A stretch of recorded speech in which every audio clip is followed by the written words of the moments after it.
સૌને નમસ્કાર. સત કેવલ સાહેબ. હું કાજલ હિંગુ આપ સૌ વિદ્યાર્થીઓનું દ્વિતીય સત્રમાં તમારું સ્વાગત કરું છું. मैं काजल हिंगू कक्षा 7 विषय हिंदी यूनिट 4 देश के नाम संदेश. इकाई 4 देश के नाम संदेश. ये है एक पत्र. देशना नामे संदेश. ओके तो हम आज पत्र के सहारे हम देश के लिए कुछ बातें अब्दुल कलाम ने हमें बताई गई है, वो मैं आज आपको बताऊंगी. हमारे देश के लोग हर खराबी के लिए सरकार को दोष देते हैं. वे यह नहीं सोचते कि एक सार्वभौम स्वाधीन देश के नागरिक होने के कारण उनके भी कुछ कर्तव्य है. पत्र के माध्यम से हम दूर बसे संबंधियों, पारिवारिक जनों तथा मित्रों को अपनी बात आसानी से पहुंचा सकते हैं एवं सरकारी दफ्तरों में अपनी शिकायतें और आवेदन पहुंचा सकते हैं. आजकल दूरभाष, मोबाइल, तार, ईमेल आदि से यह कार्य किया जाता है. फिर भी पत्र का अपना विशेष महत्व है. इस पाठ में भारत के भूतपूर्व राष्ट्रपति डॉक्टर APJ अब्दुल कलाम ने देश के लोगों को देश के प्रति उनके कर्तव्यों और जिम्मेदारियों को निभाने का आग्रह किया है, जो हमें इस पत्र में देखने को मिलेगा और समझने को भी मिलेगा. तो हम पत्र के बारे में देखते हैं. मातृ छाया ऊंची सेरी, गांव मैसपुरा, तहसील भामर, जिला बनासकांठा, दिनांक 24/12/2011. प्रिय मित्र हर्ष, नमस्ते. मातृ छाया ऊंची सेरी, गाम मैसपुरा, तालुको भाभर, जिल्लो बनासकांठा, तारीख 24/12/2011. प्रिय मित्र हर्ष, नमस्ते. मैं यहाँ सकुशल हूँ. आशा है वहाँ सभी सकुशल होंगे. तुम्हारा खत मिला, पढ़कर खुशी हुई. मैंने डॉक्टर अब्दुल कलाम का देशवासियों के नाम भेजा गया एक ईमेल पढ़ा, वही तुम्हारे लिए प्रेषित कर रहा हूँ. डॉक्टर कलाम अपने संदेश की शुरुआत में ही पूछते हैं. डॉक्टर कलाम अपने संदेश की शुरुआत में ही पूछते हैं. क्या पूछते हैं ये देखो. क्या आपके पास अपने देश के लिए 10 मिनट का समय है? क्या पूछते हैं कि आपके पास अपने देश के लिए 10 मिनट का समय है? यदि हाँ तो इसे पढ़िए, वरना मर्जी आपकी. यदि हाँ हो तो इसे पढ़िए, वरना मर्जी आपकी. इसके बाद वह देश के लोगों की सोच बताते हुए कहते हैं. तो क्या कहते हैं? आप कहते हैं हमारी सरकार निकम्मी है. आप कहते हैं हमारे कानून पुराने पड़ गए हैं. आप कहते हैं नगर पालिका कचरा नहीं उठाती. आप कहते हैं फ़ोन काम नहीं करता. रेलवे मजाक बन गई है. एयरलाइन दुनिया में हमारी ही सबसे खराब है. चिट्ठी अपनी मंजिल तक नहीं पहुंचती और चिट्ठी अपनी मंजिल तक नहीं पहुंचती. तो मैं इसका आपको अनुवाद करके बताती हूँ. प्रिय मित्र हर्ष, नमस्ते. હું અહીં કુશળ છું. આશા છે ત્યાં સૌ કુશળ હશે. તમારો પત્ર મળ્યો, વાંચીને આનંદ થયો. મેં ડૉક્ટર અબ્દુલ કલામનો દેશવાસીઓનો મોકલેલો એક ઈમેલ વાંચ્યો, તે જ તારા માટે મોકલી રહ્યો છું. ડૉક્ટર કલામ પોતાના સંદેશની શરૂઆતમાં જ પૂછે છે. શું પૂછે છે દોસ્તો? કે શું તમારી પાસે પોતાના દેશ માટે 10 મિનિટનો સમય છે? જો હા તો વાંચો, નહીં તો તમારી મરજી. એ પછી તેઓ દેશના લોકોની વિચારધારાઓ બતાવતા કહે છે કે વિચારો કેવા હોય છે દેશના લોકોના. તો કેવા કેવા હોય છે? તમે કહો છો આપણી સરકાર નકામી છે.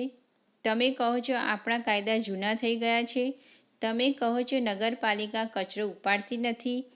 તમે કહો છો ફોન કામ કરતા નથી. રેલવે મજાક બની ગઈ છે અને રેલવે મજાક બની ગઈ છે.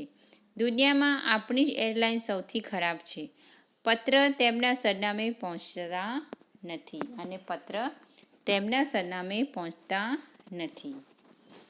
તો ડૉક્ટર કલામ દેશની વિચારધારાઓ પહેલાં બતાવે છે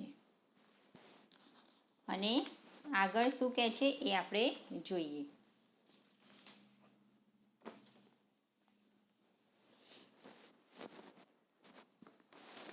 एक मिनट. हाँ, आप कहते हैं कहते रहते हैं. आप कहते कहते रहते हैं और कहते ही रहते हैं. आपने इस बारे में क्या किया? आपने इस बारे में क्या किया? फिर राष्ट्रपति ने कहा, मान लीजिए एक व्यक्ति सिंगापुर जा रहा है. फिर राष्ट्रपति ने कहा कि मान लीजिए एक व्यक्ति सिंगापुर जा रहा है. उसने अपना नाम दीजिए, उसे अपनी शक्ल भी दे दीजिए. उसे अपना नाम दीजिए, उसे अपनी शक्ल भी दे दीजिए. आप दुनिया के सर्वश्रेष्ठ हवाई अड्डे पर उतरते हैं. आप दुनिया के सर्वश्रेष्ठ हवाई अड्डे पर उतरते हैं. सिंगापुर में आप अपनी सिगरेट का टुकड़ा सड़कों पर नहीं फेंकते और स्टोर में खाते भी नहीं हैं. सिंगापुर में आप अपनी सिगरेट का टुकड़ा सड़कों पर नहीं फेंकते और कहाँ फेंकते हैं? डस्टबिन में. ओके, तो स्टोर में खाते भी नहीं हैं. आपको उनके भूमिगत संपर्कों पर रश्क महसूस होता है. आप शाम 5 से 8 बजे के बीच आर्चर्ड रोड पर कार चलाने का टोल टैक्स तकरीबन 60 रुपये भुगतान करते हैं. अगर पार्किंग में आपने निर्धारित समय से ज़्यादा गाड़ी रखी तो टिकट पंच कराते हैं. लेकिन आप सिंगापुर में कसते कुछ नहीं कहते हैं क्या? दुबई में आप रमजान के दिनों में सार्वजनिक रूप से कुछ भी खाने का साहस नहीं करते. जिहाद में बिना सिर ढके बाहर नहीं निकलते. वस्टिंग में आप 55 मील प्रति घंटा से ऊपर गाड़ी चलाने की हिम्मत नहीं करते और पलटकर सिपाही से यह भी नहीं कहते कि जानता है मैं कौन हूँ, मैं फला हूँ और मैं फला मेरा बाप है. ऑस्ट्रेलिया और न्यूजीलैंड के समुद्र तटों पर आप खाली नारियल हवा में नहीं उछालते. टोक्यो में आप सड़कों पर पान की पीक क्यों नहीं थूकते? बोस्टन में आप जाली योग्यता प्रमाण पत्र क्यों नहीं खरीदते? डॉक्टर कलाम बीच में याद दिलाते हैं कि मैं आप ही के बारे में बात कर रहा हूँ, सिर्फ आपके बारे में.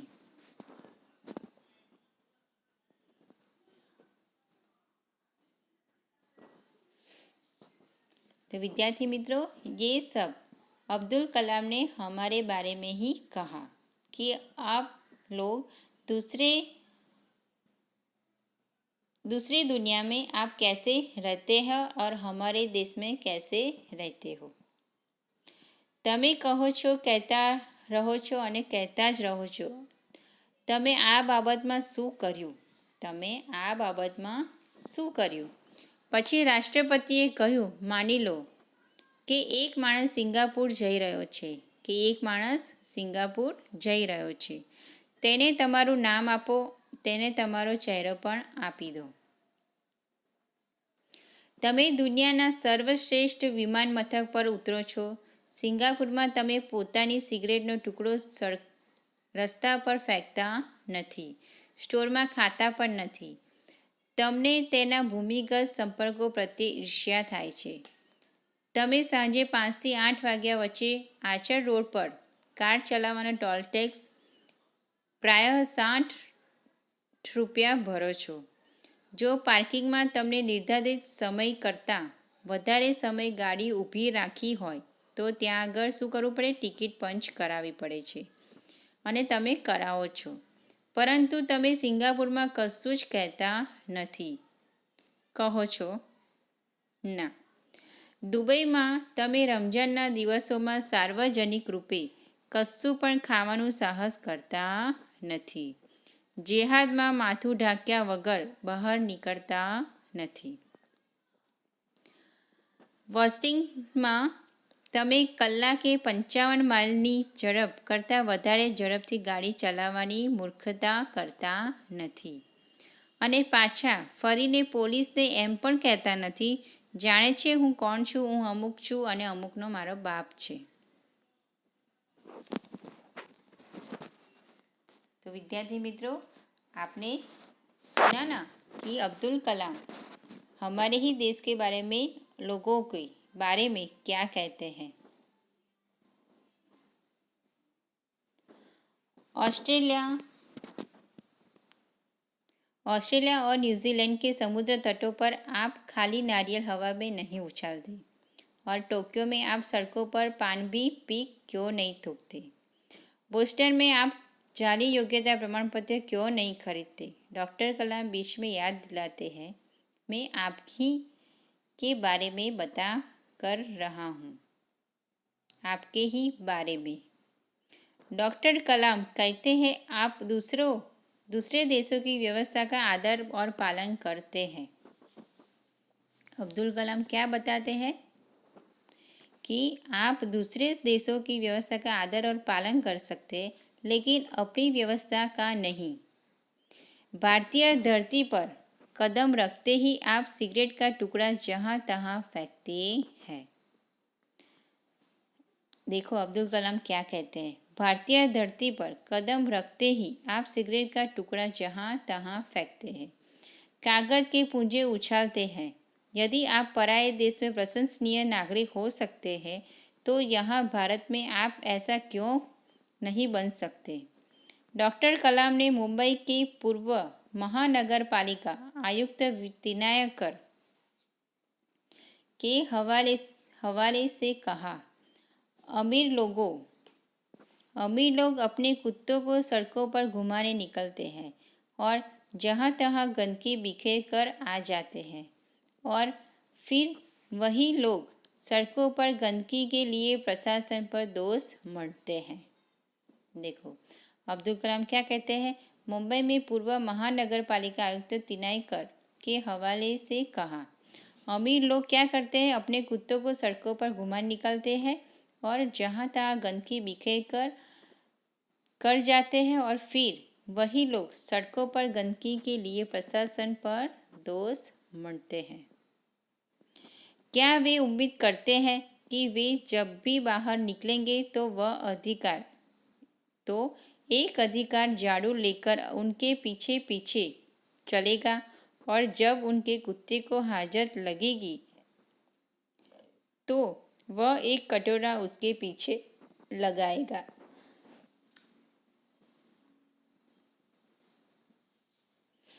ઓસ્ટ્રેલિયા અને ન્યૂઝીલેન્ડના સમુદ્ર તટ પર તમે ખાલી નારિયેલ હવામાં ઉછળતા નથી અને ત્યાં ઉછેડે તો શું થાય? સીધા જેલમાં. ટોક્યોમાં તમે સડક પર પાનની પિચકારી કેમ મારતા નથી? ત્યાં મારાય તો કેટલા પૈસા ભરવા પડે અને કે આપણને સજા મળે છે, એટલે આપણે ત્યાં કશું કરતા નથી. તેના નિયમોનું પાલન કરીએ છીએ, પણ આપણા દેશમાં નહીં. બોસ્ટનમાં તમે નકલી યોગ્યતા પ્રમાણપત્ર કેમ ખરીદતા નથી? ડૉક્ટર કલામ વચ્ચે યાદ આપે છે, હું તમારા વિશે જ વાત કરી રહ્યો છું, ફક્ત તમારા વિશે જ. ડૉક્ટર કલામ કહે છે, તમે બીજા દેશોની વ્યવસ્થાનું આદર અને પાલન કરી શકો છો, પરંતુ પોતાની વ્યવસ્થાનો જ નહીં, પણ પોતાના દેશનું જ નહીં. ભારતની ધરતી પર પગ મૂકતા જ સિગરેટનો ટુકડો ગમે ત્યાં ફેંકો છો, કાગળના ટુકડા ઉછાળો છો. જો તમે પારકા દેશના પ્રશંસનીય નાગરિક થઈ શકો છો, તો અહીં ભારતમાં આપ એવા કેમ થઈ શકતા નથી? અબ્દુલ કલામ એવું કહે છે કે તમે બહારના દેશોમાં પ્રશંસનીય નાગરિક તો થઈ શકો છો, પણ આપણા દેશમાં એવું બનીને દેખાડો. ડૉક્ટર કલામે મુંબઈની મહાનગરપાલિકા પૂર્વ કમિશનર તિનાઈકરને ટાંકીને કહ્યું, ધનવાન લોકો પોતાના કૂતરાઓને સડકો પર ફેરવવા નીકળે છે અને જ્યાં ત્યાં ગંદકી વેરીને ચાલ્યા જાય છે, અને પછી તે જ લોકો સડકો પર ગંદકી માટે કોને દોષ આપે છે? પ્રશાસનને. શું તેઓ આશા રાખે છે કે તેઓ જ્યારે પણ બહાર નીકળે તો એક અધિકારી ઝાડુ લઈને એમની પાછળ ચાલશે અને તેમના કૂતરાની હાજત લાગશે ત્યારે એક કટોરો તેની પાછળ બનશે? એવું અબ્દુલ કલામ કહે છે. तो हम आगे देखते हैं.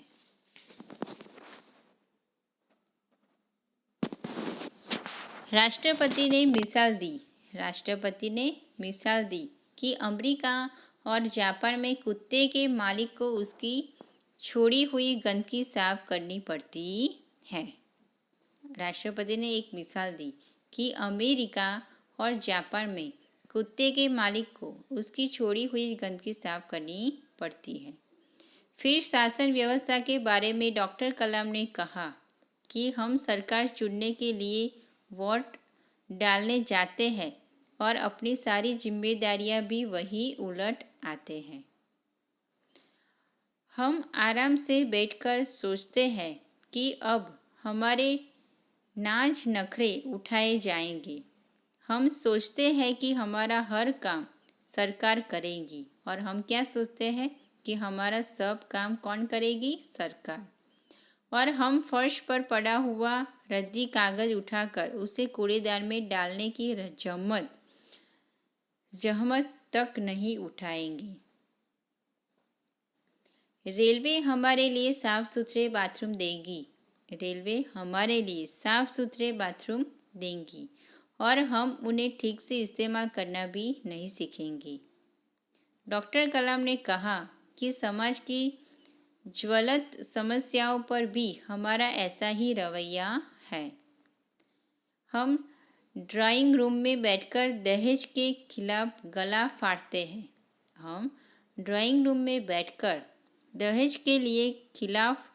दहेज के खिलाफ गला फाड़ते हैं और अपने घर में इसका उल्टा ही करते हैं. और बहाना देखिए पूरी व्यवस्था ही